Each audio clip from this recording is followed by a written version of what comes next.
as changé mes lamentations en allégresse. Tu as délié mon sac et tu m'as ceint de joie. Et tu as changé mes lamentations en allégresse. Tu as délié mon sac et tu m'as ceint de joie, afin que mon cœur te chante et ne soit pas muet. Éternel mon Dieu, je te louerai toujours, afin que mon cœur te chante et ne soit pas muet. Éternel mon Dieu, je te louerai toujours, afin que mon cœur te chante et ne soit pas muet. Éternel mon Dieu, je te louerai toujours, afin que mon cœur te chante et ne soit pas muet. Éternel mon Dieu, je te louerai toujours. Et tu as changé mes lamentations en allégresse. Tu as délié mon sac et tu m'as ceint de joie. Et tu as changé mes lamentations en allégresse. Tu as délié mon sac et tu m'as ceint de joie. Et tu as changé mes lamentations en allégresse. Tu as délié mon sac des inquiétudes et tu m'as ceint de joie, de l'incrédulité. Et tu as changé mes lamentations en allégresse. Tu as délié mon sac, le sac d'inquiétude, et tu m'as ceint de sac de ténèbres, afin que mon cœur te chante et ne soit pas muet. Et ne soit pas muet. Éternel mon Dieu, je te louerai toujours, afin que mon cœur te chante, afin que mon cœur te chante et ne soit pas muet. Et ne soit pas muet. Éternel mon Dieu, je te louerai toujours, afin que mon cœur te chante, afin que mon cœur te chante encore, et ne soit pas muet. Éternel mon Dieu, je te louerai toujours, afin que mon cœur te chante, afin que mon cœur te chante et ne soit pas muet. Éternel mon Dieu, je te louerai toujours, je te louerai toujours, je te louerai toujours, je te louerai toujours, je te louerai toujours, je te louerai toujours. Oh Seigneur, toute ma vie, Seigneur Jésus, je te louerai, Seigneur Jésus, je te louerai, je te louerai toujours, je te louerai toujours, je te louerai toujours, je te louerai toujours, je te louerai toujours.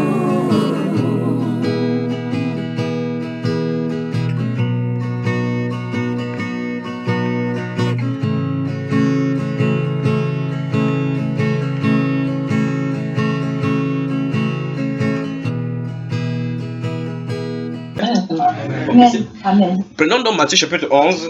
Je vous donne ces choses. Donc je vais revenir en détail sur cela. Je ne sais pas, peut-être en Côte d'Ivoire ou bien en détail sur ceci, parce que notre focus doit être sur ce travail-ci. Donc finir les distractions. Arrêtons avec les distractions et travaillons. Matthieu chapitre 11. Qu'est-ce que ça dit là, c'est Matthieu là? Pourquoi ça m'amène là? Oh mon Dieu. Verset 11, 11, c'est 11 là qu'il y a pas. C'est bien là? Non, quoi? Ça va, ça enregistre là, non? Oui. Mais ici, ça s'approche. Voilà. Matthieu chapitre 11, verset 11, qu'est-ce que ça dit là déjà? Regardez. Matthieu chapitre 11, le verset 11, et puis le verset 12 et 13. J'espère que tout le monde y est. Verset 11 dit, je vous le dis en vérité, parmi ceux qui sont nés des femmes, il n'en a point paru de plus grand que Jean-Baptiste. Cependant, le plus petit dans le royaume des cieux est plus grand que lui. Verset 12, depuis le temps de Jean-Baptiste jusqu'à présent, le royaume des cieux est forcé et ce sont les violents qui s'en emparent.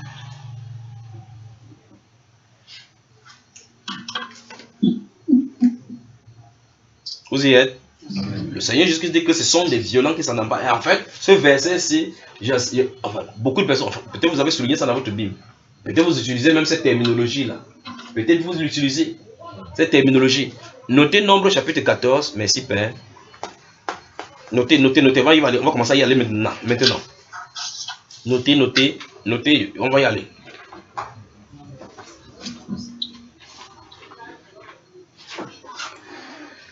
Que Dieu vous bénisse, vous tous qui nous écoutez. Que Dieu vous bénisse.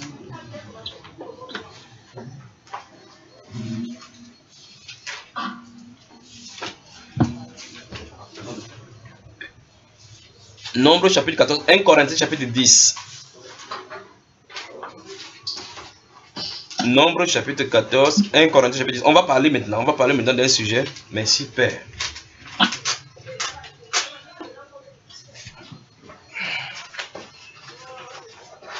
Vous avez noté, n'est-ce pas, frère?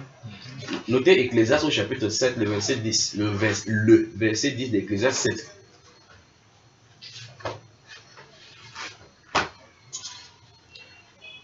Notez Apocalypse chapitre 3, les 7 premiers versets. Nombre chapitre 14. Nombre chapitre 14. On va avancer, on va traverser selon que le Seigneur nous donne. Là, maintenant. Nombre chapitre 14. Note Nombre chapitre 14. 1 Corinthiens chapitre 10. Vous avez noté? Oui. Ecclésiaste chapitre 7, verset 10. On a commencé par Matthieu chapitre 11, verset 11 à 12, n'est-ce pas? Oui. Apocalypse chapitre 3, les 7 premiers versets. Apocalypse. Chapitre 3. Verset 1 à 7. Romains chapitre 12, verset 12. Voilà.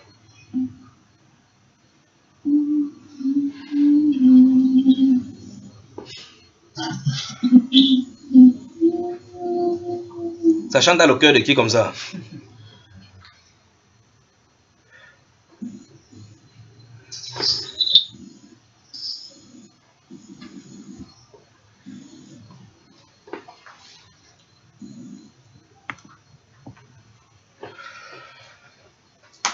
Dans Ecclésiaste chapitre 7, le verset 10, la Bible donne une instruction ou bien quelque chose qu'on ne devrait pas faire.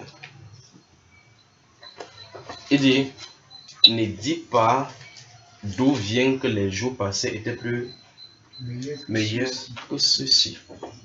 Ce ne sera pas selon la sagesse que tu diras ceci.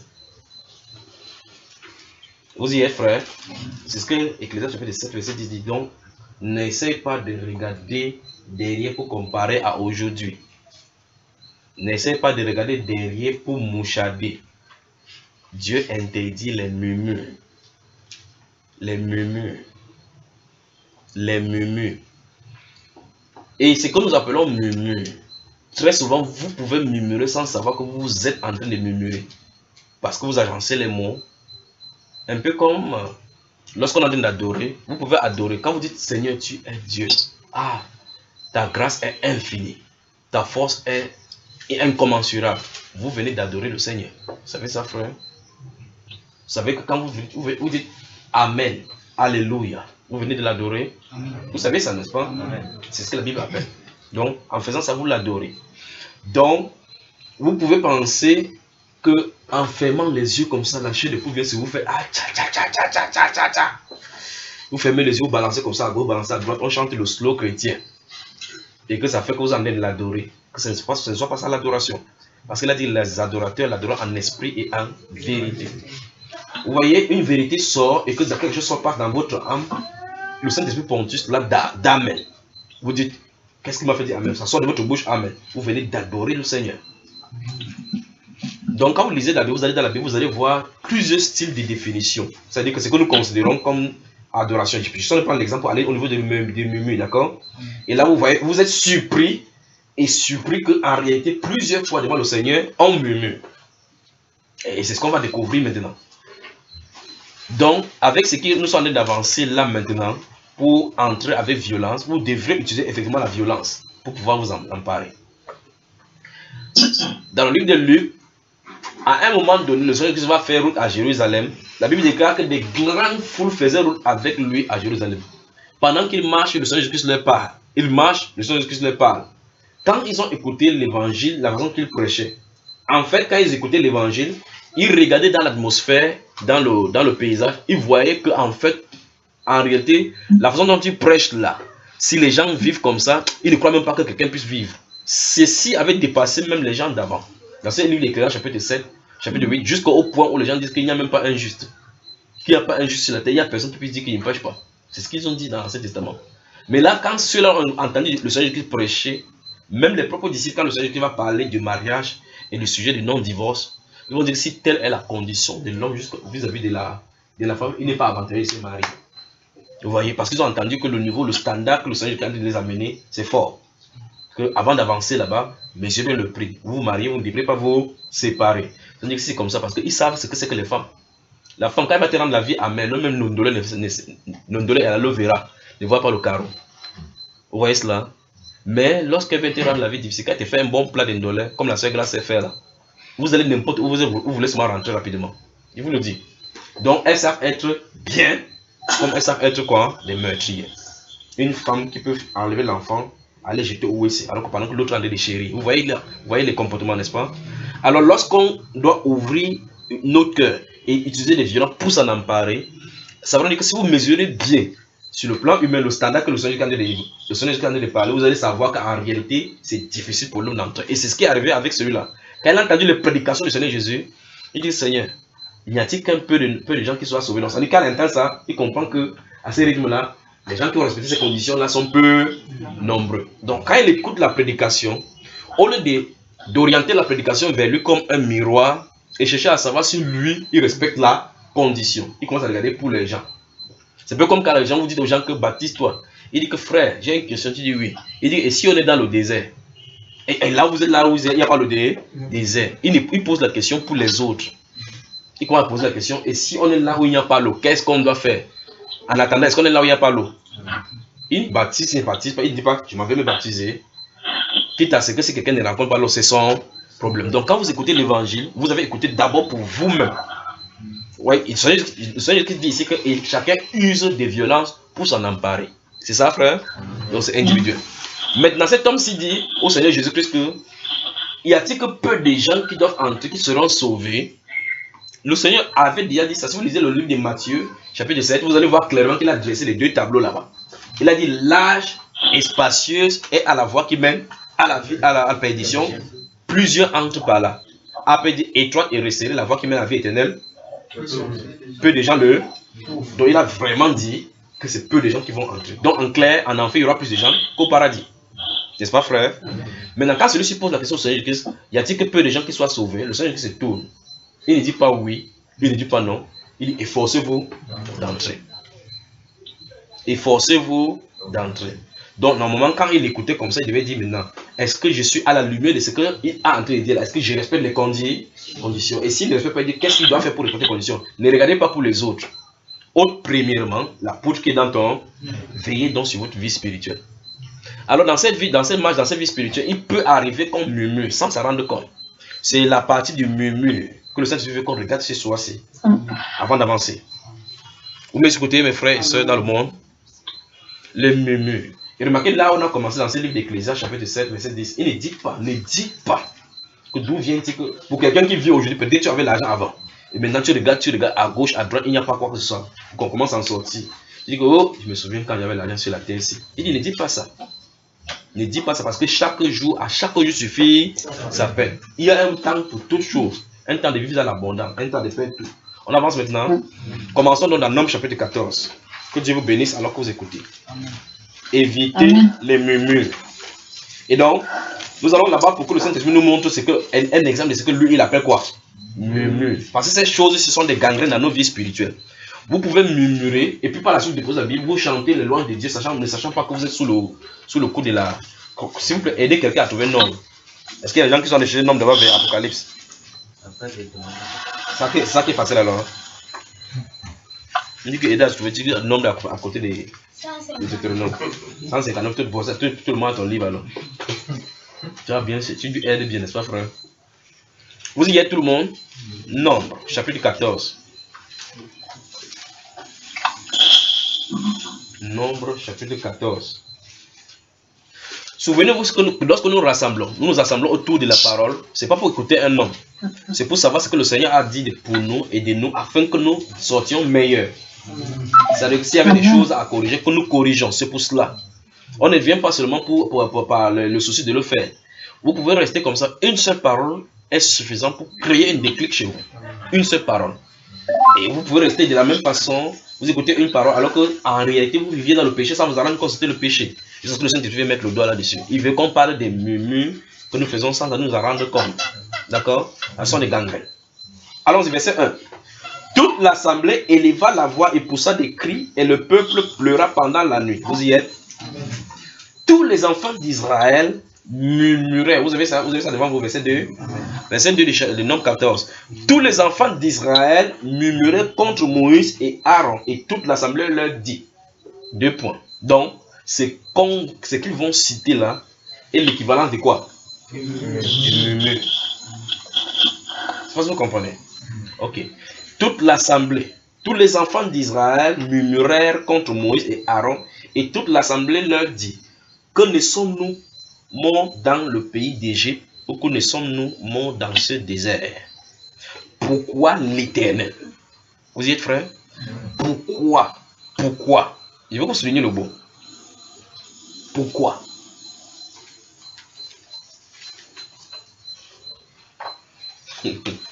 Pourquoi l'Éternel nous fait-il aller dans ce pays où nous tomberons par l'épée et nos femmes et nos petits-enfants deviendront une proie? Ne vaut-il pas mieux pour nous retourner en Égypte? Et il se dit l'un à l'autre, nommons un chef et retournons en Égypte. Ça, c'est la période sombre de l'histoire du peuple d'Israël ici. Pour les gens d'expérimenter les grâces de Dieu, pour les gens d'expérimenter des visitations de Dieu. Quelqu'un, on vous poursuit. Il transforme un côté en ténèbres et votre côté en clarté et vous continuez à marcher. Pendant que l'ennemi croit qu'il est nuit, il reste dans l'obscurité pour le temps de se reposer, vous allez continuer. Arrivé, il ouvre la main, chose que personne ne peut réaliser. Puis il fait venir la manne du ciel, vous mangez. Vous avez besoin de l'eau, il vous donne. Il parle du milieu des flammes. À un moment donné, ils ont dit qu'ils veulent entendre eux-mêmes. Quand Dieu est venu parler, ils ont dit Moïse, pardon, dis-lui d'électricité, parce que quand lui parle, ça va le tuer. Après avoir entendu tout cela, vécu tout cela, il pense retourner en Égypte. C'est terrible. C'est terrible. Je veux que tu te tournes vers ton frère. Tu le regardes bien dans les yeux avec amour, douceur, mais avec fermeté. Il faut que ce regard-là soit là. Tournez et puis vous allez dire quelque chose. Vous allez tourner. Dis, garde-toi de regarder derrière. Garde-toi de regarder derrière. Même pas penser. Il y a des gens, des jeunes filles par exemple, qui vivent à des maisons mariées. Elles comprennent clairement que la séparation avec ce style de vie-là, enfin, cette fille n'est pas compatible avec la vie chrétienne. Quand elle croit maintenant au Seigneur, elle marche, ça devient difficile. Le moment où Dieu va la nettoyer de toute cette histoire d'impurité, elle reste un jour comme ça là. Elle regarde dans la photo. Elle dit que moi, Gaël, qu'est-ce que je suis devenu? Elle prend sa photo du monde. Elle voit comment elle avait mis les adjectifs. Elle était perdu que regardez-moi, regarde comment je suis. Je suis devenu quoi ici? Toutes les pensées qu'on lui a dit, Gaël, qu'est-ce que tu es devenu? Une belle femme comme toi, tu devais être mannequin ici. Qu'est-ce que tu es revenu? Elle regarde comme ça, elle rentre au mur, elle se regarde comme ça, elle dit que ouais, même je suis fini ici d'ailleurs. Ouais, je suis fini ici. Elle prend le téléphone, commence à appeler Amadou.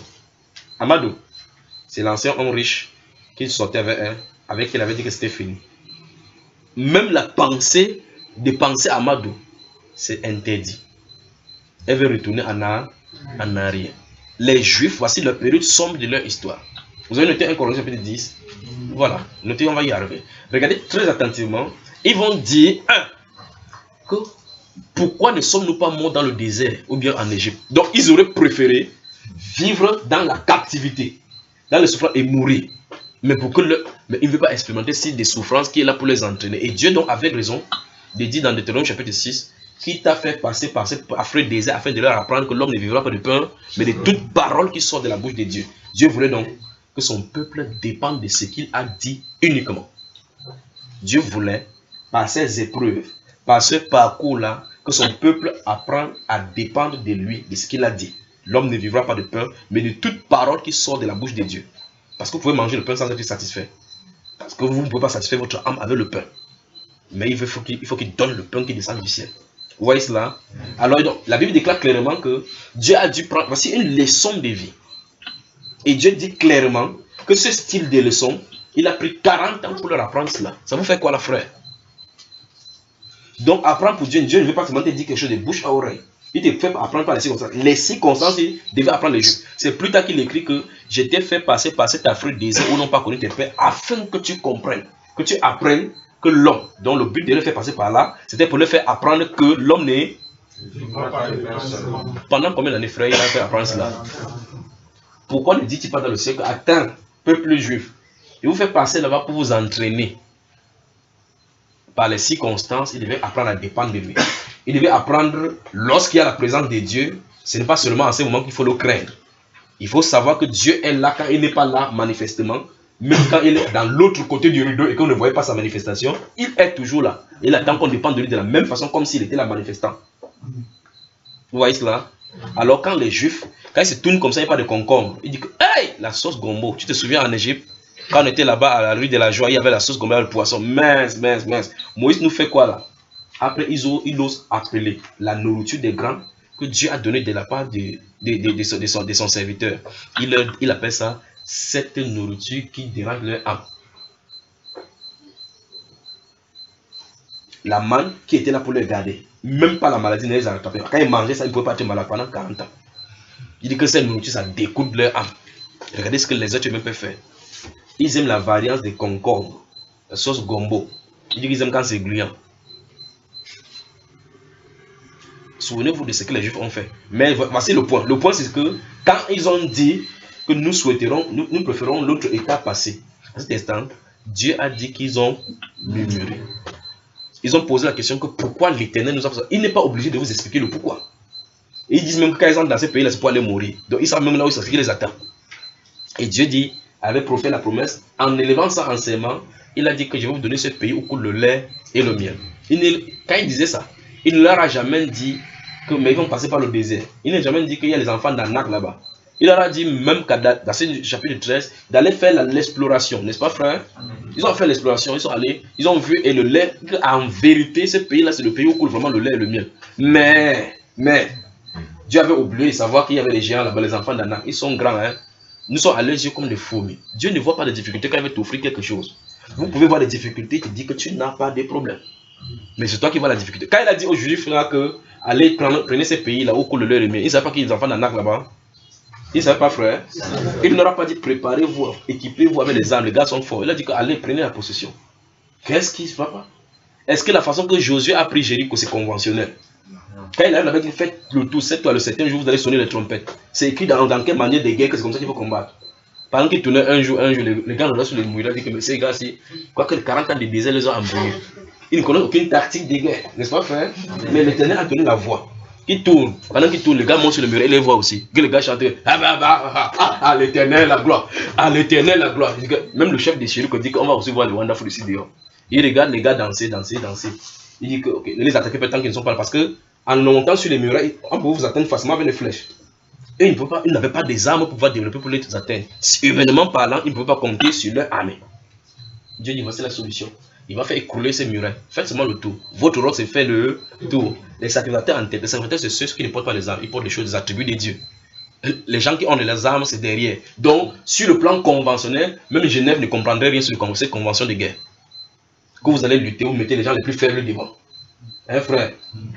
Vous faites quoi? Vous ne faites pas les cris de guerre, vous chantez plutôt des louanges. Pour combattre. Dieu voulait qu'il dépende de lui dans n'importe quelle situation. Alors il leur a posé des questions plus tard que souvenez-vous de ceci. Comment se fait-il qu'un parmi vous chasse 1000? Vous pensez que c'est par votre force que quand vous allez au combat, une personne chasse 1000 personnes. C'est pas normal. Même si tu es fort, on ne peut comment tu vas taper 3 personnes, le 4e personne va t'avoir. Comment tu peux taper 1000 personnes, toi seul? Et 2 chassent 10 000. Comment Joab et Bichaï peut se tenir comme ça? Ils descendent 12 000 personnes à 2. Comment? Avec quelle force? Vous comprenez ça, frère? Dieu voulait qu'il dépende de lui. Mais maintenant, qu'est-ce que Dieu fait? Dieu veut montrer que ce n'est pas parce que nous le voyons de façon par ou voyons les manifestations que nous devons croire en lui et lui être réservable. Dieu veut que, comme Jésus par exemple, il a dit, je suis avec vous tous les jours jusqu'à la fin du monde. Depuis que vous l'avez vu, comme vous ne le voyez pas, ça fait qu'il ne soit pas avec vous. Donc vos actions doivent témoigner qu'il est là, que vous lui devez craindre. Les actions que nous menons, que nous posons, doivent nous pousser à savoir que nous croyons et que nous savons qu'il y a quelqu'un autour de nous. Mais si Dieu vraiment vous ouvre les yeux, vous voyez l'assistante que nous avons, les chrétiens. Vous ne badinerez plus avec votre vie spirituelle. Si Dieu vous ouvre les yeux, que vous voyez les choses, les gens qui sont assignés à vous. Alors, comment vous pouvez donner l'explication que vous faites comme ça, la personne tombe? Qu'est-ce que vous avez sur votre main? Comment vous pouvez avoir l'assurance que vous assurez comme ça? Vous dites quelqu'un se tient au milieu de nous et puis il touche une autre personne. Et là, physiquement, vous ne le voyez pas. Ne sont-ils pas des anges au service de Dieu envoyés pour rendre service à ceux qui doivent hériter le salut? Donc, Dieu a son attention sur nous sur la terre, frère. Dieu a son attention sur nous sur la terre. Mais les paroles de doute, des murmures, ce sont des murailles qui empêchent d'agir. Ce sont des murailles. Si vous avez un muraille d'acier, comparé, c'est-à-dire quelque chose un bloc qui empêche le passage physique. Ces choses-ci, ce sont des murailles. Des murailles qui ne permettent pas à Dieu de venir dans votre vie, d'agir dans votre vie. Les murmures, c'est une forteresse terrible. Mais le plus grave, c'est que on peut murmurer sans s'en rendre compte. Quand vous dites à Dieu que Seigneur, pourquoi tu m'as fait? Pourquoi j'étais accepté depuis ce chose? Pourquoi vous venez de murmurer? Il n'a pas besoin de vous répondre à cela.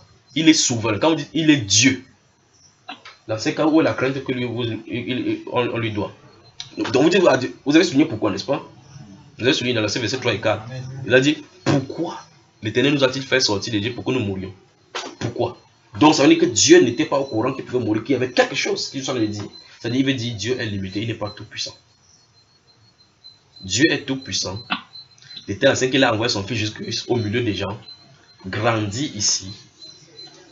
Les enfants, on emmène les enfants au WC chaque jour, n'est-ce pas? On avorte les enfants, les avortons, n'est-ce pas?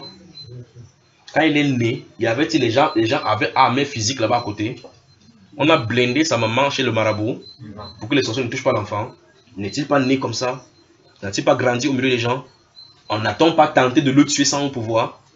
N'est-ce pas, frère? Est-ce qu'il y avait une armée physique qui le protégeait? Il y avait une main invisible, n'est-ce pas? Dieu est au courant de nous. Il veille sur nous jour et nuit, dans nos maisons. Il ne veille pas seulement sur vous physiquement. Il veille sur vos activités. Souvenez-vous d'Isaac. Souvenez-vous d'Isaac, lorsqu'il demeurait à Guérar. Il voulait descendre en Égypte. Dieu lui a dit, séjourne ici, c'est ici qu'il va te bénir. Cette année-là, tout ce qui lui appartenait, quand ses serviteurs sortaient, allaient dans un champ, quand ils creusaient le puits, d'eux-mêmes, l'eau était sortie. Pourquoi? C'est le serviteur d'Isaac, quand il était connecté à Isaac, quand il touchait la terre, l'eau coulait, alors qu'il y avait la sécheresse. Pourquoi? Et le serviteur du voisin d'Isaac, il creuse. Dans le même lieu, il creuse 100 mètres l'un de l'autre. Il fait comme ça. Que Isaac est un sorcier. Pourquoi? Parce que Dieu veillait sur chacune des actions, chaque chose qui le concernait. N'est-ce pas, frère? N'a-t-il pas dit à David que ces grâces saintes-là, ces promesses-là, c'est assuré pour sa descendance? Que même si sa descendance devient désobéissant, il va le punir, l'iniquité, mais il n'enlève pas sa grâce. N'a-t-il pas dit ça, frère? N'a-t-il pas dit ça comme promesse? N'a-t-il pas dit qu'on tourne les regards vers Abraham, vers qui on a été taillé? Lui, il a appelé à donner pour modèle de pierre. C'est pas ce qu'il a dit, frère. Alors, pourquoi donc murmurons-nous lorsque nous expectons quelque chose et ça n'arrive pas? Pourquoi nous disons que, Seigneur, pourquoi ça dure? Est-ce qu'il a obligé de la durée? Est-ce qu'il a obligé de la durée? N'est-il pas souverain? N'est-ce pas Lazare, son ami? N'a-t-il pas laissé son ami être malade jusqu'à la mort? Hein, mes frères? Amen. Lazare est son ami, non? Oui. Vous avez vu 2 personnes sur la terre, quand il était ici, on a dit qu'il était son ami? Non. Lazare, son ami. On me dit Lazare est malade. Il comprend comme ça, il continue à prêcher l'évangile. Après, il dit à ses disciples, Lazare, notre ami, cette maladie n'est point à la mort.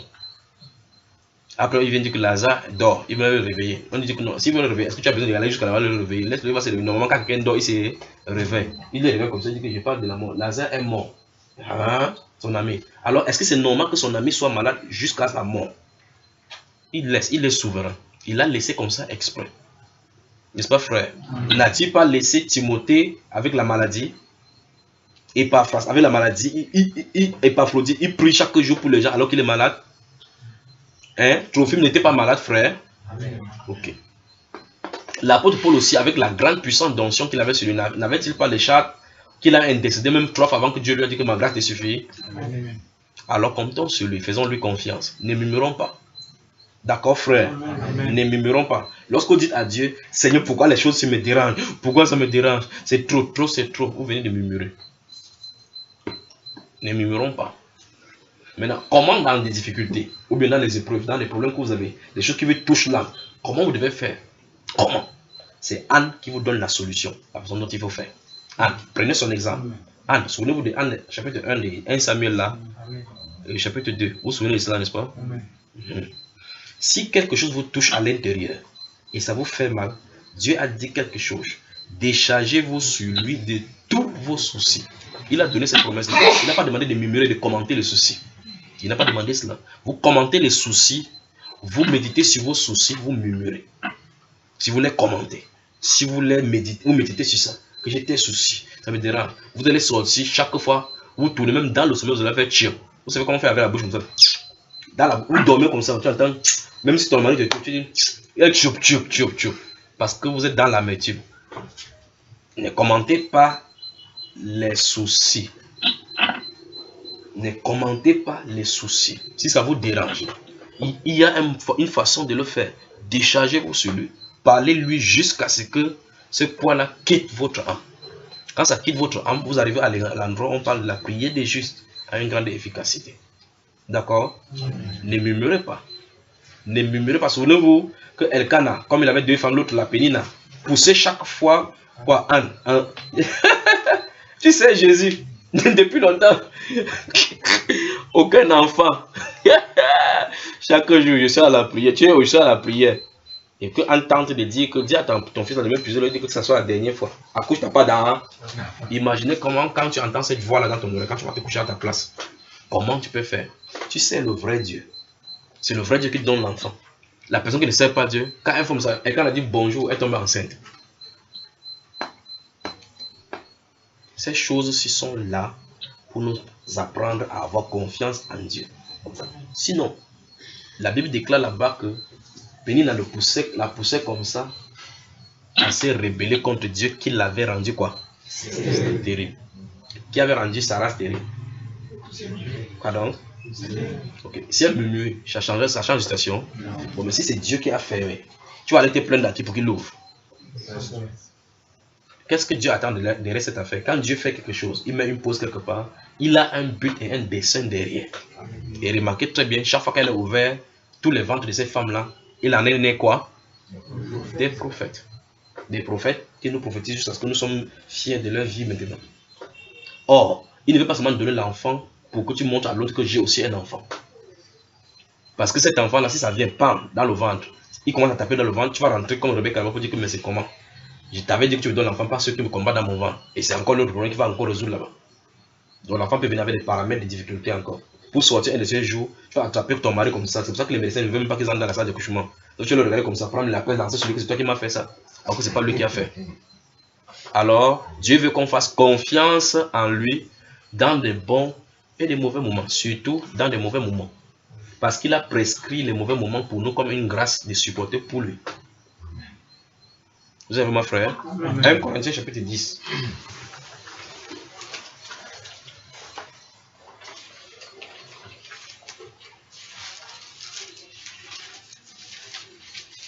Regardez 1 Corinthiens chapitre 10. Rentrons dans le nombre si finissons que je voyons la réaction de Dieu là, rapidement avant d'aller dans 1 Corinthiens chapitre 10.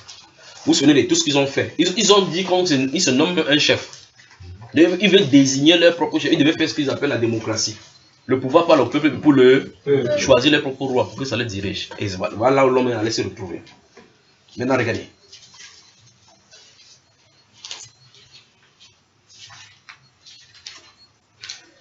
Vous vous souvenez, verset 4, il s'est dit l'un à l'autre, nommons-nous un chef et retournons en Égypte. C'est quand même terrible. Ah mon Dieu, Kades Barnea. Un des je veux parler de Kades Barnea. Moïse et Aaron tombèrent sur leur visage en présence de toute l'assemblée réunie des enfants d'Israël. Vous avez vu? Quand vous avez autre vision, vous savez quel est le Dieu qu'on sert, et que vous voyez comment les gens mal parlent de lui. Et ici, vous remarquez très attentivement qu'apparemment, ils n'ont pas fait grand chose devant le Seigneur. Ils n'ont pas fait un grand péché où on peut dire que non, ça c'est beaucoup. Mais à l'instant où Moïse a entendu cela, ils sont tombés parce qu'ils savent le courroux que Dieu a. Regardez, verset 6 encore, verset 5. Moïse et Aaron tombaient sur leur visage en présence de toute l'assemblée réunie des enfants d'Israël. Et parmi ceux qui avaient exploré le pays, Josué, fils de Nun, et Caleb, fils de Jephunneh, déchiraient leurs vêtements. Vous voyez cela, n'est-ce pas? Et parlaient ainsi à toute l'assemblée des enfants d'Israël. Le pays que nous avons parcouru pour l'explorer est un pays très bon, excellent. Si l'Éternel nous est favorable, il nous mènera dans ce pays et nous le donnera. C'est un pays où coule le lait et le miel, dont les gens veulent les promesses. Vous avez, tout à l'heure, on a parlé des 40 jours et autres là-bas. Non, Christ a tout payé à la croix et autres. Attendez-vous à cela. Voici Canaan, ils vont entrer le pays promis, mais là, c'est tous les enfants d'Anak. Là, c'est toutes des difficultés. Dieu n'a pas parlé de ces difficultés-là. Il dit donc seulement pour quelque chose que quand tu vas voir le lait, le miel, c'est sucré. Donc concentrez-vous sur ce que lui il a dit. Pas sur les difficultés, pas sur l'ennemi. Il n'aura pas parlé des enfants d'Anak. Il n'a pas parlé de cela. Le Seigneur Jésus nous a sauvés ici, n'est-ce pas? Ne nous a-t-il pas laissé dans le camp ennemi? Okay. Si tu veux te protéger, tu vas te protéger jusqu'où? Si vous voulez vous protéger, nous sommes dans le monde là. Essayez de vous protéger. Vous allez protéger comment? Vous allez prendre les blindages. Hein frère? Non. Le tricot, on a écrit que je suis couvert par le sang de Jésus. Non. Et quand tu vas te laver le tricot. Non. Hein frère? Non. Est-ce que vous imaginez seulement que la population boit de l'eau qui sort d'une certaine personne qu'on appelle le prince de ce monde-ci? Vous vous souvenez de ça? Qu'il suffit que celui qui contrôle les eaux que vous buvez à la maison seulement eau, il décide de mettre le poison là-bas sans que vous ne sachiez, il tue toute la population. N'est-ce pas, frère? Il veut soit les sacrifices, non? Qu'est-ce qui les empêche de faire de ces choses, de grandes choses, de ces grandes destructions massives? Qu'est-ce qui les empêche? Pour tuer, ça ne leur coûte absolument rien. Il peut prendre un gars, il passe avec l'avion, il lance un gaz là la nuit. Vous dormez tout le matin, vous ne sortez plus. Pas vrai, frère? Qu'est-ce qui les empêche? Pourtant, ils ne vous aiment pas. Nous sommes dans le territoire ennemi. Vous aurez des tribulations. Je vous laisse dans le monde. Vous n'êtes pas Dieu. Parce que je vous ai choisi du milieu du monde. Le monde vous hait pour cela. Donc, mais les restez là-bas. Vous aurez des tribulations. Prenez courage. Prenez courage. Qu'est-ce que veut dire prenez courage, frère? Que ce ne serait pas facile. Quelqu'un met sa main comme ça dans la peau. Il dit que Satan ne peut rien contre moi. Il est comme ça dans son pays. Vous pouvez donc vous protéger. Si donc, il faut vous protéger. Vous comprenez pourquoi la vraie foi en Dieu consiste à s'abandonner totalement et compter sur lui, frère. Quand vous dormez, vous pouvez veiller. Et même s'il faut veiller, tu vas rester ouvrir les yeux comme ça. S'il sort par en haut, tu vas savoir. Si le démon se tient à côté de toi, quand vous passez en route, savez-vous que vous passez en route, vous rencontrez plus de démons que les êtres humains sur la terre, frère? Vous êtes conscient même de cela? Quand tu montes sur la moto, la personne qui là se tourne comme ça. Et il regarde comme ça. Tu vois 8 yeux devant sur son visage. Tu ne vas pas sortir sur la moto même s'il est en allure. Hein, mes frères? Si vous conduisez le taxi, si vous êtes dans le taxi, le gars fait 190 à l'heure, tu dis Jésus est Seigneur. Et que le Seigneur ouvre ses yeux. Tu vois que la personne qui a conduit là-bas, c'est le dragon avec 8 têtes. Tu vas faire comment? Tu vas faire comment, frère? Laisse-moi ici. Pourquoi ne sois pas angoissé? Dieu, de façon consciente, ferme nos yeux. Mais vous êtes en présence de chaque fois. Vous restez au salon comme ça. Vous savez, j'ai un ami militaire là, du côté de Limbe. Le démon s'en fout de vos galons. Le démon s'en fout de vos galons. Il allait au travail. Vous savez, les militaires ont des avantages de service. On dit que voici la maison où vous allez loger quand on vous nomme à un poste de responsabilité. Sa femme est venue pour que je prie pour elle. Qu'est-ce qui s'est passé? Sa femme va à la maison chaque fois. Elle dit qu'il y a des gens qui parlent ici à la maison. Lui, il va au travail. C'est sa femme qui est à la maison. Sa femme reste. Les gens sont allés faire la réunion comme ça, on a fait la réunion. Elle reste dans la chambre, elle entend les gens au salon. Les gens bavardent que oui, je t'avais dit que c'est pas toi qui bouffe aujourd'hui. Franchement. Elle dit que ça, c'est pas sérieux ça. Elle ouvre la porte, elle regarde, personne n'est à la maison. Après, elle entend les gens dire oui, tel a gagné, tout le monde a dit, elle dit que c'est moi qui deviens fou ou quoi. Elle dit à son mari que sortons de cette maison-ci. Son mari dit que non, tu te déranges. Donc, je crois que vos histoires des églises, là, ça te dérange.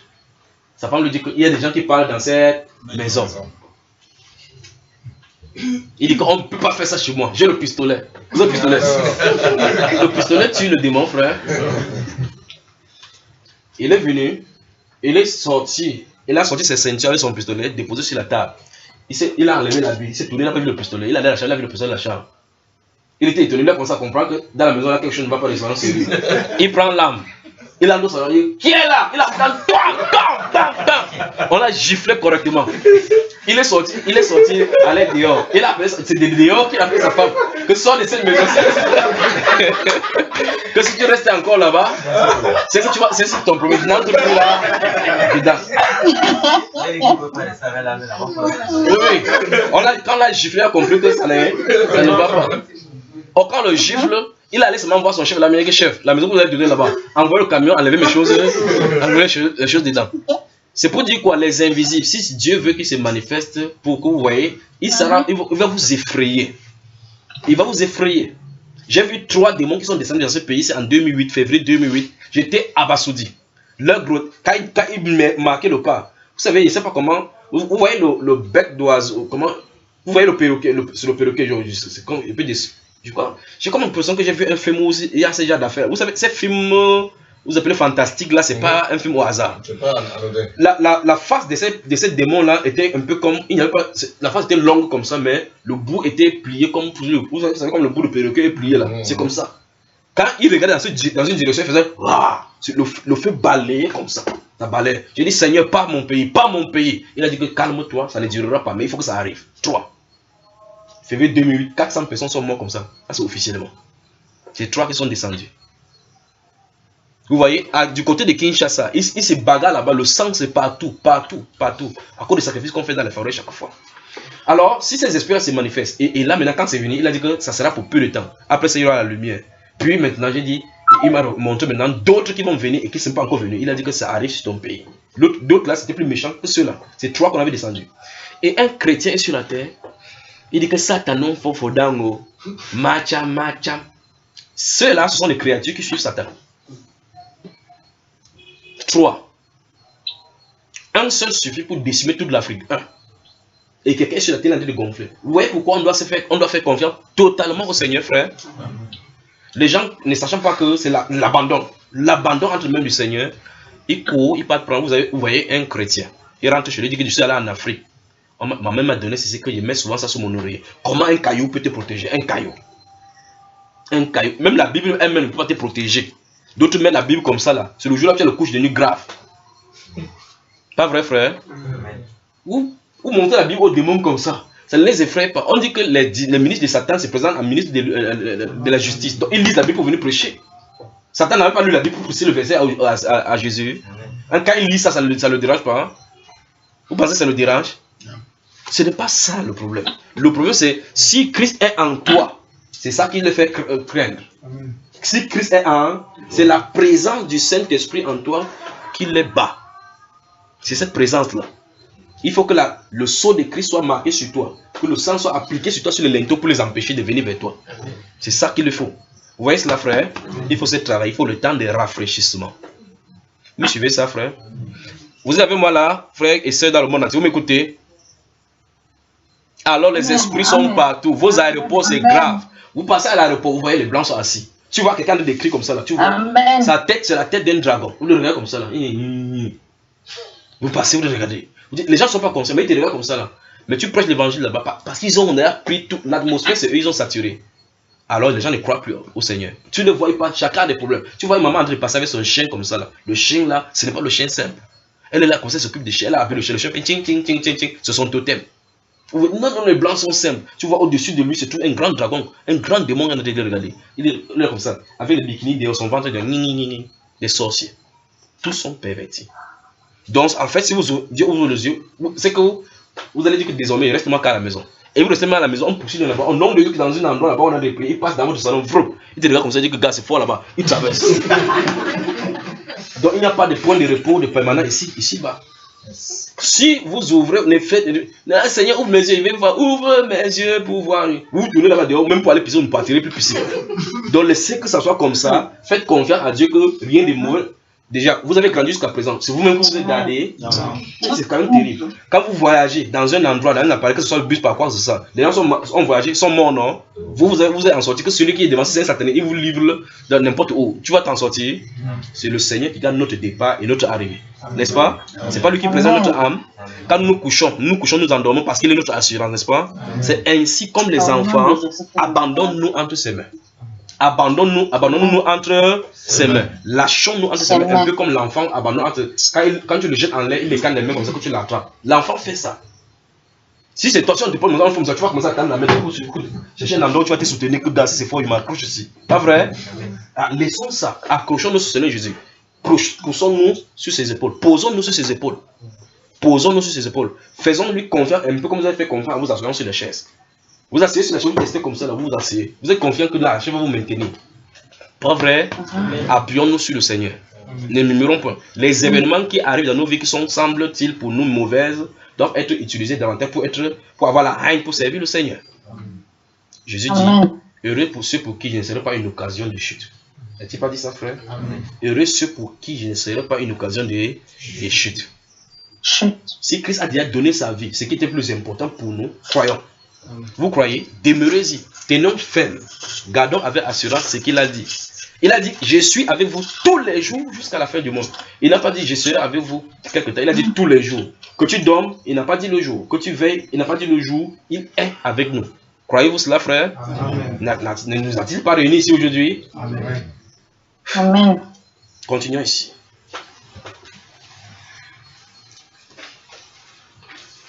Verset 9. Seulement, ne soyez point rebelles contre l'Éternel et ne craignez point les gens de ce pays, car ils nous serviront de pâture, ils n'ont plus d'ombrage pour les couvrir. L'Éternel est avec nous, ne les craignez point. Vous avez vu la parole de ceux qui ont la foi, n'est-ce pas? Ceux-ci étaient là-bas. Pendant qu'ils passaient au milieu de la population, les gens de Danak étaient tellement géants qu'ils ne savaient même pas que quelqu'un était en bas. Il dit qu'à leur vue, nous sommes comme des sauterelles. Imaginez bien cela. Vous voyez quelqu'un qui a 6 mètres. Vous êtes un maigrichon comme ça de 1 mètre. Vous êtes il est en haut comme ça. Prenez comme la sauterelle comparée à vous. Quand vous marchez, la sauterelle dépasse. S'il ne fait pas de bruit, on ne peut pas savoir qu'il est là, n'est-ce pas, frère? Mais ceci dit qu'ils ne sont plus sous l'ombrage. Donc ils n'ont plus de couverture. Donc leur protection a été brisée. Oh, ça veut dire qu'ils ont vu du côté spirituel. Ils ne voient plus le côté physique. Vous voyez? Quand ils étaient dans le pays, personne ne pouvait le passer. Mais il dit, ce pays-là dévore ses habitants. N'est-ce pas, frère? Ceux-ci, vous voyez le côté spirituel. Ils ne regardent pas la difficulté physique. Mais ceux-là disent que, enfant d'Anna, mon ami, vous allez entrer là-bas, le tuer avant qu'il vienne arriver. Donc, mieux on retourne en Égypte. Ils préfèrent rentrer dans l'esclavage que d'aller là où Dieu en est dit parce qu'il y a des difficultés là-bas. Dieu peut vous donner quelque chose tout simplement comme ça parce que vous dites, ah non, je crois en Dieu. Vous devez prendre l'exemple sur le peuple juif. Que non, quand je crois comme ça, quand il croit, Seigneur, je crois en toi, le Saint-Esprit entre dans ton cœur. Tu as bien parlé. Crois alors comme ça que ça entre en voix. Vous avez votre rôle à jouer. Nous avons notre rôle à jouer. Vous êtes prêts pour ces 40 jours de travail intense avec le Seigneur? Ces 40 jours d'arrêt de distraction. Ces 40 jours de méditation profonde à genoux. Que le Seigneur sanctifie mon âme, sanctifie mon cœur jusqu'à ce que je sois agréable. Vous êtes prêts pour cela? Amen. Amen. Ah, il dit, regardez verset 10. Toute l'assemblée parlait de les lapider. Vous voyez cela? Jephné. Josué, fils de Nun, Caleb, regarde, ils se mettent là, ils commencent à dire que non, ne les craignez pas, on va les battre, on va posséder cela. Les gars ont dit que comme ils font ça, quoi que c'est eux qui font tuer les opposants ici. Donc ils parlaient de la paix, il fallait qu'on finisse avec ceux-ci parce que ceux-ci ne comprennent pas. Ils ne voient pas la réalité qui est sur le terrain. Ils regardent comme ça, ils sont debout des choux là-bas comme ça, ils disent qu'on va les lapider. Lapidons-les avant de passer, ceux qui vont nous faire un obstacle. Vous voyez ce que l'être humain peut faire lorsqu'on s'accroche à la chair, frère? Je veux que tu te tournes encore quelqu'un, tu regardes quelqu'un tendrement. Dis ce que Dieu a dit est suffisant. Ce que Dieu a dit est suffisant. Même si la réalité est toute autre. Même si la réalité est toute autre.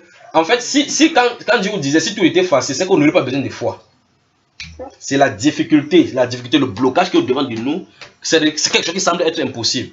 C'est ça qui montre qu'il faut que le Dieu des impossibilités se manifeste. Si c'était à ta portée, c'est qu'on n'aura pas besoin de croire en Dieu. C'est pour ça que les Européens, les Occidentaux ont du mal à croire Dieu. Parce qu'ils savent que quand ils mettent la pièce ici, l'argent sort ici. Quand ils mettent quelque chose ici, le chocolat sort là-bas. Quand il a quelque chose, il appelle, ça vient. Il est satisfait à tous les domaines. Quand il a le froid, ça le dérange, il appuie là-bas le bouton, le chauffage vient. Quand il a le chauffage, il appuie là-bas, le froid vient. Rien ne le dérange, n'est-ce pas? La Bible déclare que dans son goût, dans lui reste. Il ne connaît pas les difficultés. Quand tu viens comme ça, on va te dire que mais qu'est-ce qui ne va pas, je t'ai faim, toi? Oui. La bonne nouvelle est prêchée aux pauvres. C'est ce qu'il a dit.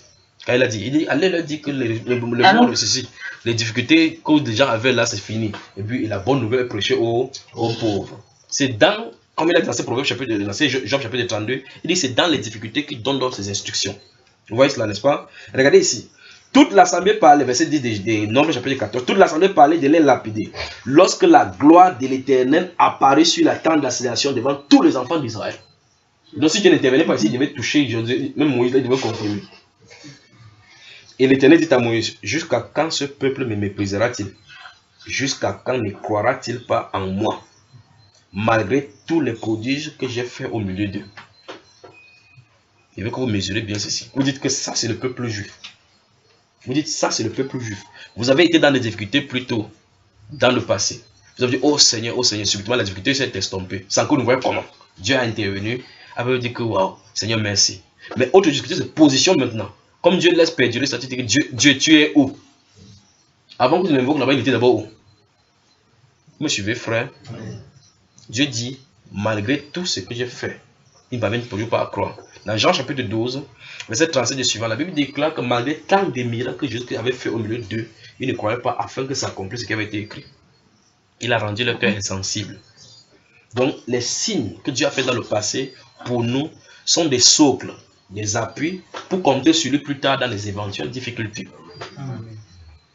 Quand vous êtes dans les difficultés, vous et vous, nous tous ici, nous avons été. Si je vous montre mes catalogues des difficultés, où le Seigneur m'a délivré, il n'y a pas de l'ombre d'un doute.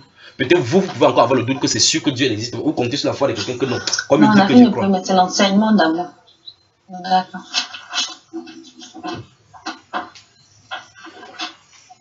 La fille a lâché, c'est quoi? Alors, si je vous me catalogue ici, vous allez dire, ah, mais chacun a son livre. Chacun a des choses prévues de lui. Vous ne pouvez pas vivre ce que j'ai vécu, vous ne pouvez pas vivre ce que vous avez vécu. Nous tous, dans cette diversité-là, le même Dieu exerce sa miséricorde pour nous. Amen. Et ne vous inquiétez pas, il n'y a pas ton lot que je vais porter. Parce qu'il a dit que déchargez-vous sur lui de tous vos soucis. Chacun a sa part, il faut décharger sur lui. Il n'a pas dit que vous venez en Godi Bakoko décharger ça ici. Il a dit déchargez-vous sur... Vous avez vu un verset biblique où on a dit jusqu'à Abi Godi Bakoko. Il a même dit que si on vous dit qu'il est dans les chambres, n'y allez pas. Pas vrai? Ah. Il dit déchargez-vous sur lui de tous vos soucis. Car lui-même prend soin de vous. Amen. Il dit car lui-même prend soin. Pas qu'il prendra soin, il prend soin. Donc malgré qu'il y a cette difficulté, ce que tu considères comme souci, il y a des choses qu'il a résolues sans que tu ne sois même pas au courant. Quand vous dormez, vous vous réveillez. Vous dites que je me sens fatigué. Je sens que j'ai combattu cette nuit. Si tu as combattu, quand tu es inerte là, tu combats comment? Que j'ai voyagé, j'étais sur les airs, j'ai vu tes choses, je suis arrivé, je me suis levé avec les cieux. Vous étiez où? Ok, maintenant, quand vous êtes là, si quelqu'un vient même pour vous, d'autres personnes dorment même, on les immole sur le lit, la souris ronge les orteils bien même. Tu entends quoi la souris ronge, mais tu n'as même pas le pouvoir pour te lever. Pas vrai? Vous voyez les gens avec le grand sur vous. Ils vous oppriment, même pour dire Jésus même, ça ne sort pas, pas vrai?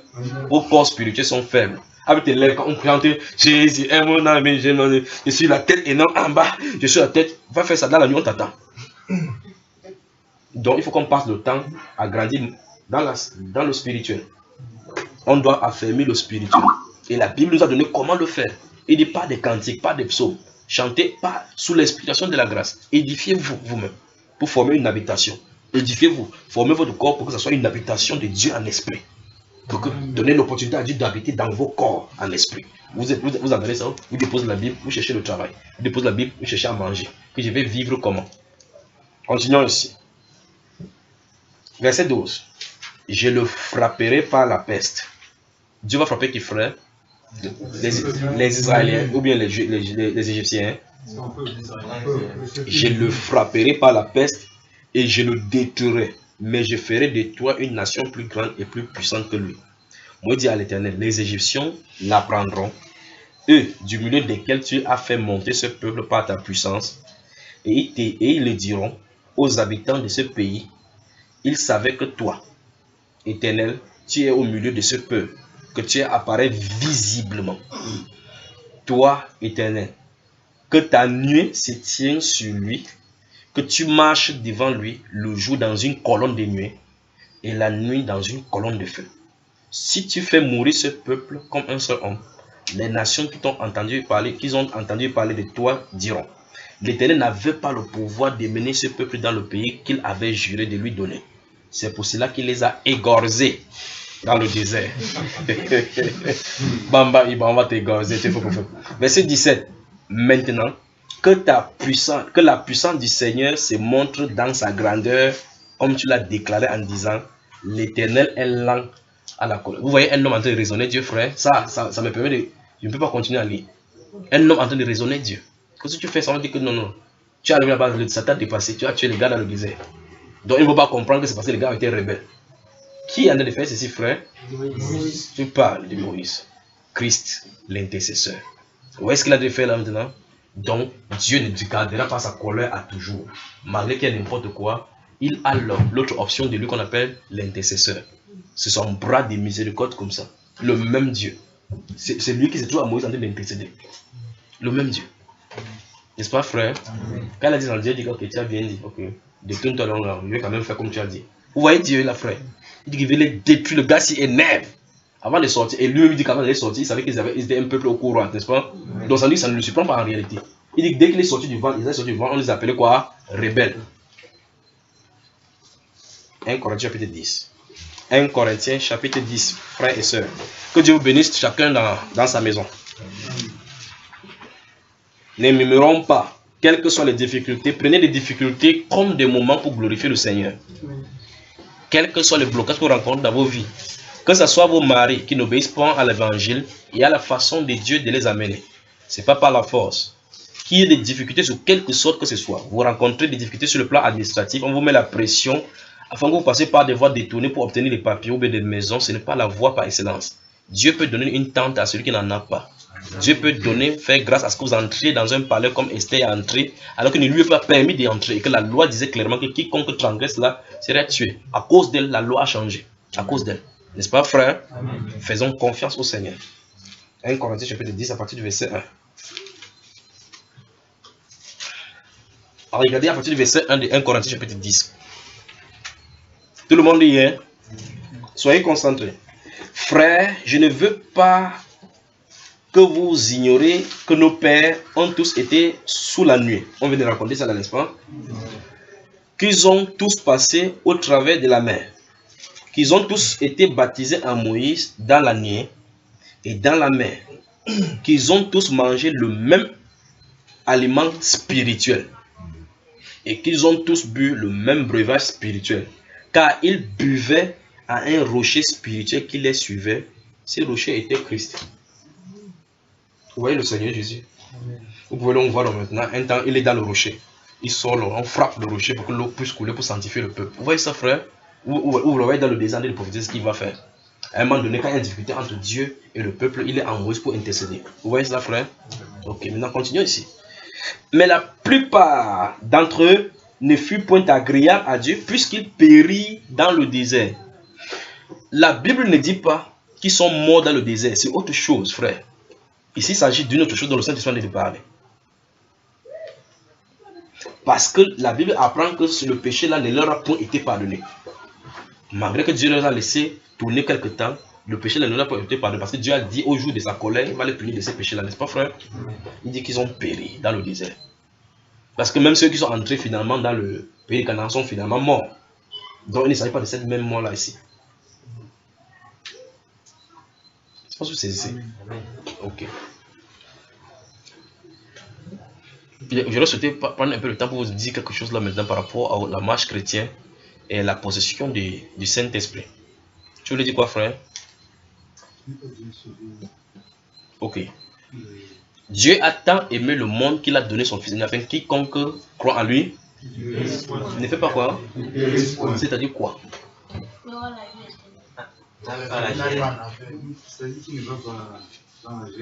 Qu'il n'aille pas dans la géhenne. Tu vois que tu as compris donc ce que la Bible te dit. Parce qu'il ne dit pas que, afin que tout ce qui croit en lui ne meure point.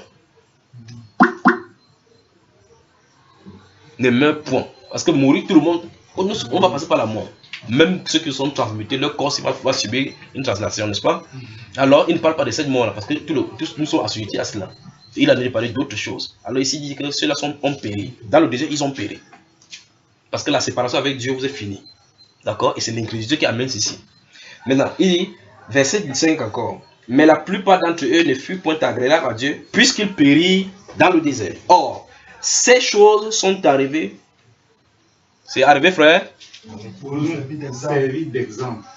Tout le monde y est? N'ayons pas de... Donc, ils étaient en train d'écrire la Bible comme ça pour qui? Dieu a dit utiliser leur vie physique pour nous enseigner. Eux étant là-bas, ils ne savaient pas qu'ils étaient en train de mettre ça par écrit. N'est-ce pas? Amen. Alors souvenez-vous, comme nous sommes en train de lire leur vie comme ça, à la fin, quand il y aura le jugement, on va ouvrir nos livres comme ça. Que le frère élevé ne faut pas, pendant qu'on prêchait comme ça, il disait qu'il faut qu'on fasse vite parce qu'on a fini vite parce qu'on va couper le jeûne, il a déjà faim. C'est noté quelque part. Vous savez que même dans les pensées, les gens sont mis dans la Bible, non? La Bible déclare que quand Jésus était là-bas, pendant qu'il était de manger, le pharisien qui l'avait accueilli disait dans son cœur que si cet homme-ci savait que de quelle espèce est cette femme-là, il ne devait pas laisser que cette femme se la touche. Lui, quand il va quitter la terre, il ne pas savoir qu'on avait mis son record sur le compte rendu, n'est-ce pas? Qu'il avait de mauvaises pensées. Gardez-vous de vos mauvaises pensées, frère. Il faut que ça nous quitte, d'accord? Parce que tout ce que nous pensons, tout ce que nous faisons, c'est écrit dans les livres. Tout ce que vous pensez, tout ce que vous faites, c'est marqué, n'est-ce pas, frère? On dit des livres ouverts et un autre livre ouvert. Je crois que je ne dois pas vous garder pour longtemps. Permettez-moi, regardez. Or, verset 6, or, ces choses sont arrivées. Vous qui nous écoutez dans le monde entier, peut-être vous avez commencé à cela 2 heures. C'est depuis le matin que nous sommes ici. C'est depuis le matin. Vous comprenez, n'est-ce pas? C'est depuis le matin. Depuis le matin que nous sommes là pour les autres. Donc, il y a des frères qui sont fatigués ici, là, depuis le matin.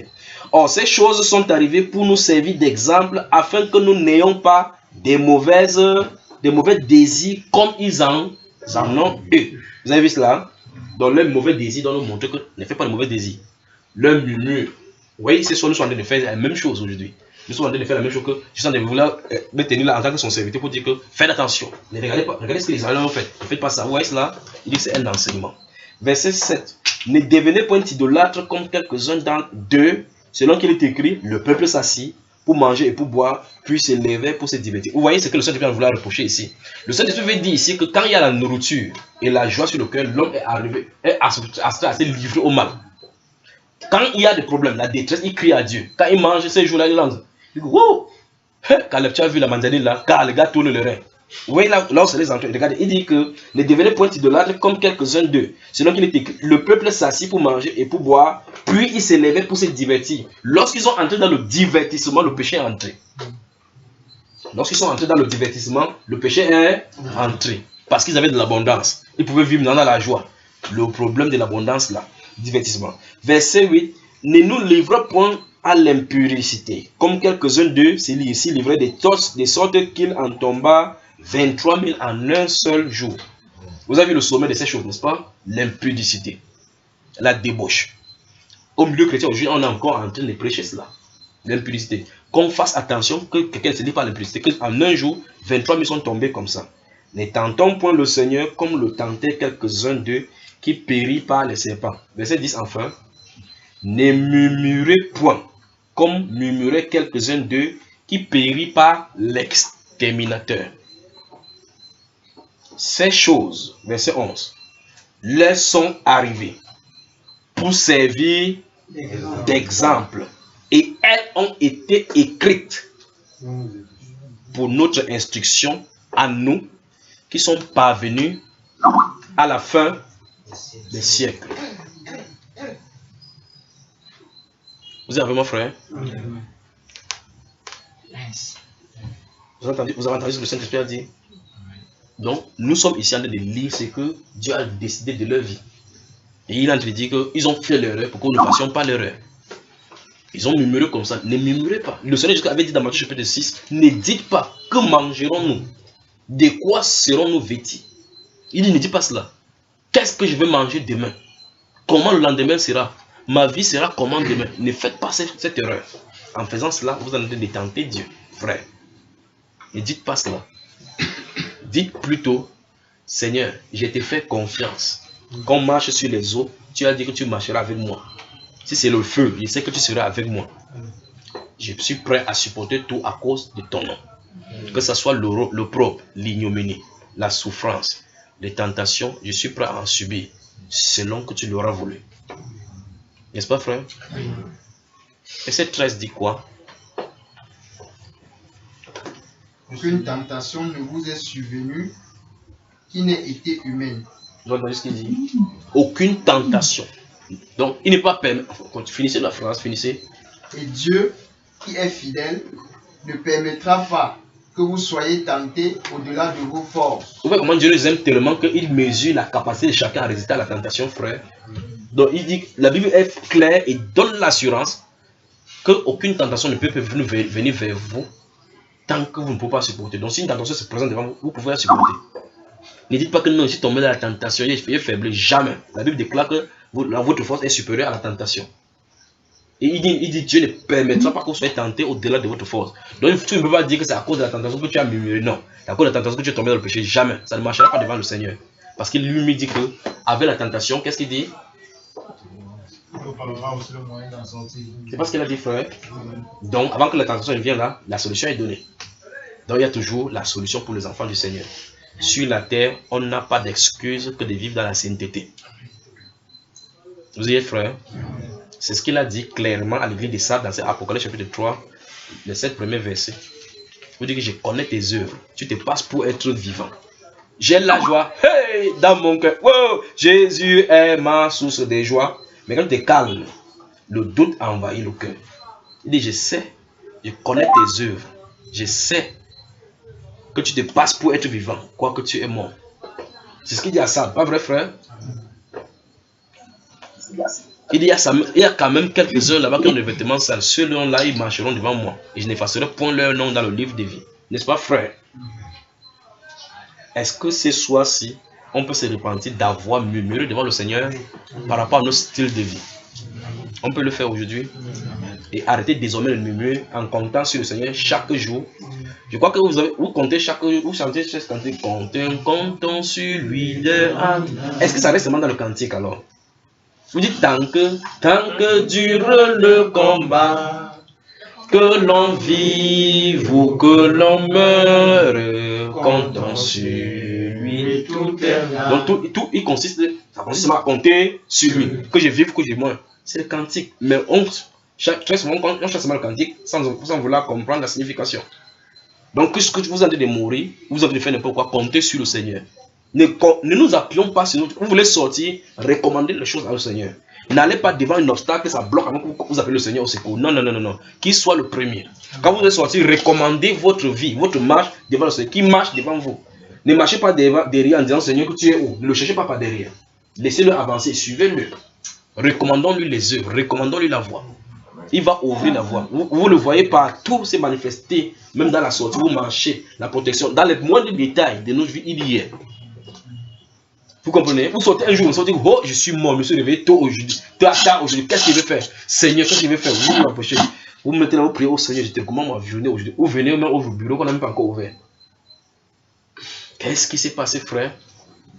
Qu'est-ce qui s'est passé que ces jours-là n'ouvrent pas le bureau? À cause du fait qu'il savait que tu devais être en retard. Il fait qu'on bloque le bureau, faut dire. N'est-ce pas, frère? Le Seigneur veille sur nous. Faisons-lui confiance. Ne murmurons point. Ne murmurons point. Nous devons nous repentir des murmures. Il y a des gens, la Bible déclare, remarquez bien cela, je crois que je vous ai donné Romains chapitre 12, verset 12 aujourd'hui. Notez ça, vous allez lire. Vous avez noté ça aujourd'hui, n'est-ce pas? La Bible parle plus loin d'exercer, renseigne le livre de Philippiens chapitre 4, que exercer l'hospitalité quoi? Faites toutes choses sans hésitation. Faites toutes choses sans murmure. On ne peut pas donner quelque chose à quelqu'un, vous murmurez. Vous accueillez quelqu'un, vous murmurez. Ça ne vous servira de rien. Arrangez vos cœurs devant le Seigneur. Arrangez vos cœurs devant le Seigneur. Arrangeons nos cœurs devant le Seigneur. C'est Ecclésiaste chapitre 17, verset 10 dit que ne dites pas que d'où vient-il que les jours d'autrefois étaient plus meilleurs que maintenant. Que je me souviens de ce concombre, c'est ce que j'en ai dit. Je me souviens comment quand était le monde, ah ouais, je suis fini. Moi si depuis que, Jésus, tu m'as tout pris. Tu as tout pris. S'il prend le souffle, qu'est-ce que tu fais? Alors comptons sur le Seigneur, d'accord frère? Comptons sur le Seigneur. Nous devons nous repentir donc des murmures. D'accord frère? Mais au-delà de cela, après cette repentance, c'est penser à ce qui vient d'arriver. Penser à ce qui vient d'arriver, il dit, sanctifie le peuple. Les visitations arrivent. Donc préparez-vous pour ce long jeûne de 40 jours, 7 et puis 3. D'accord? Vous êtes prêts? Alors, que Dieu vous bénisse, que Dieu vous bénisse, que Dieu vous bénisse. Repentons-nous maintenant des murmures. Repentons-nous maintenant des murmures. Repentons-nous maintenant des murmures. Des murmures. Repentons-nous des murmures.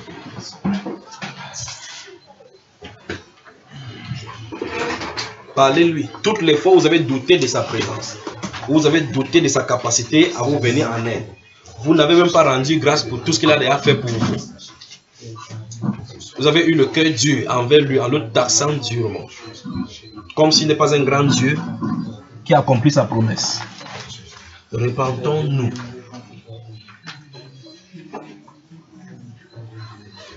Toute murmure que vous avez faite, repentez-vous-en. Toutes les fois où vous avez dit qu'il n'y a rien à manger, si le Seigneur ne voit pas ma souffrance, repentons-nous-en.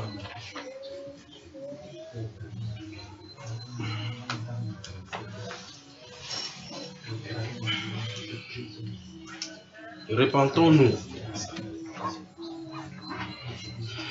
Père, très souvent, les situations de la vie nous tenaillent au point où nous ne savons même pas que ta présence est manifeste pour nous. Or, tu vis en nous, au travers de nous, chaque jour dans nos quotidiens, Père. Dans la nuit, dans nos marches, tu es présent et tu vis dans nos vies. Tu désires t'exprimer au travers de nous, dans nos marches.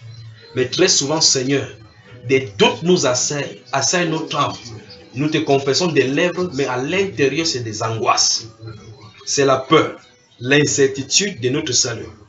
Nous avons peur même d'aller en enfer, alors que nous avons peur de toi.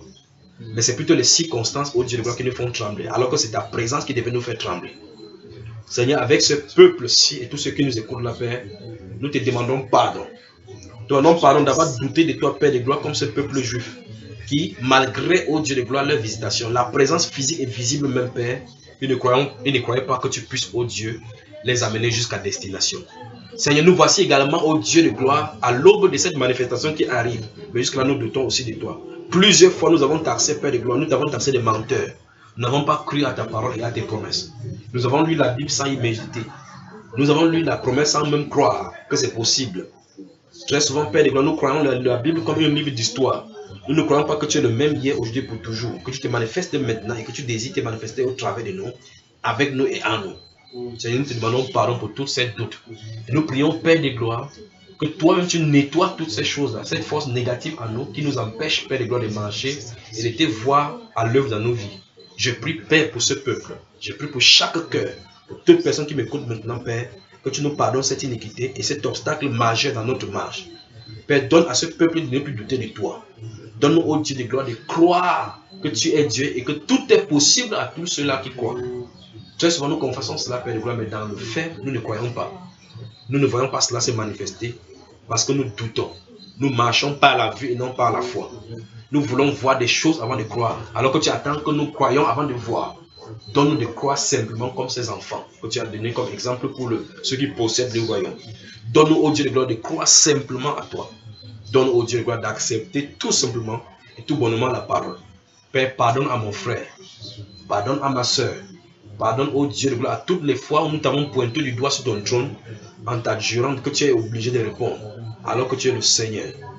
Seigneur, pardonne-nous toutes les fois où nous avons douté en posant la question qu'allons-nous faire avec notre vie. Nous avons eu peur de l'ennemi alors que tu veux que notre cœur ne se trouble point, qu'on croit en toi. Seigneur, donne-nous, ô Dieu de gloire, de te faire confiance. Père de gloire, que ta quiétude, Père de gloire, vienne s'asseoir sur le cœur de tes enfants. Que ta confiance vienne s'asseoir sur le cœur de tes enfants. Qui ne regarde pas l'ennemi comme un obstacle, mais comme un sujet de glorification de notre Seigneur. Qui prennent l'ennemi, ô Dieu de gloire, comme des sujets, des bras, des formations que tu as disposés pour nous afin de te servir.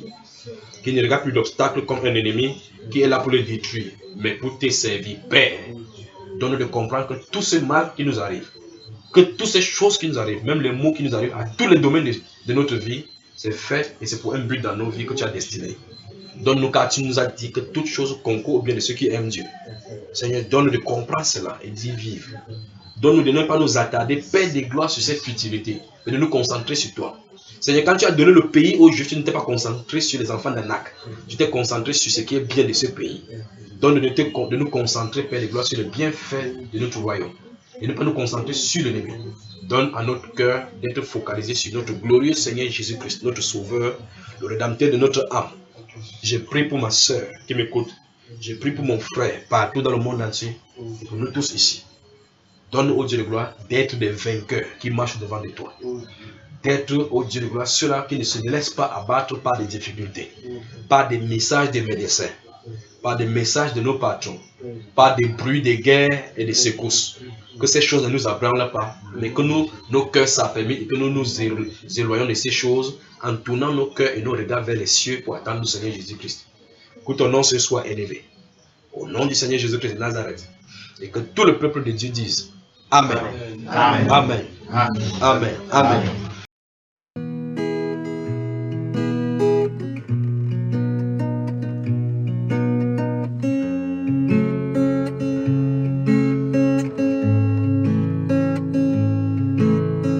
Et tu as changé mes lamentations en allégresse. Tu as délié mon sac et tu m'as ceint de joie. Et tu as changé mes lamentations en allégresse. Tu as délié mon sac et tu m'as ceint de joie. Afin que mon cœur te chante et ne soit pas muet. Éternel mon Dieu, je te louerai toujours. Afin que mon cœur te chante et ne soit pas muet. Éternel mon Dieu, je te louerai toujours. Afin que mon cœur te chante et ne sois pas muet. Éternel mon Dieu, je te louerai toujours. Afin que mon cœur te chante et ne sois pas muet. Éternel mon Dieu, je te louerai toujours.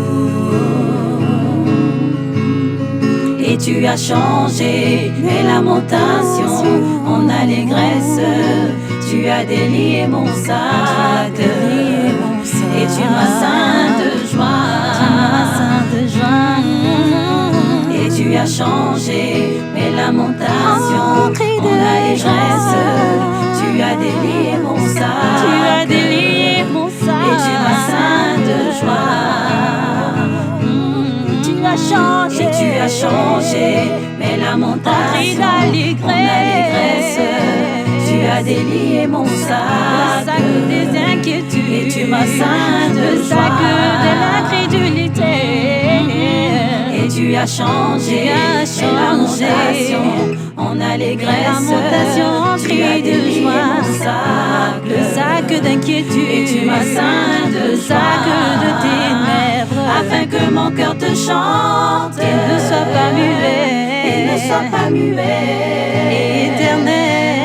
Éternel mon Dieu, je te louerai toujours. Afin que mon cœur te chante. Afin que mon cœur te chante et ne soit pas muet. Et ne soit pas muet. Éternel mon Dieu, je te louerai toujours. Afin que mon cœur te chante. Afin que mon cœur te chante encore, et ne sois pas muet. Éternel mon Dieu, je te louerai toujours. Afin que mon cœur te chante. Afin que mon cœur te chante et ne sois pas muet. Éternel mon Dieu, je te louerai toujours. Je te louerai toujours. Je te louerai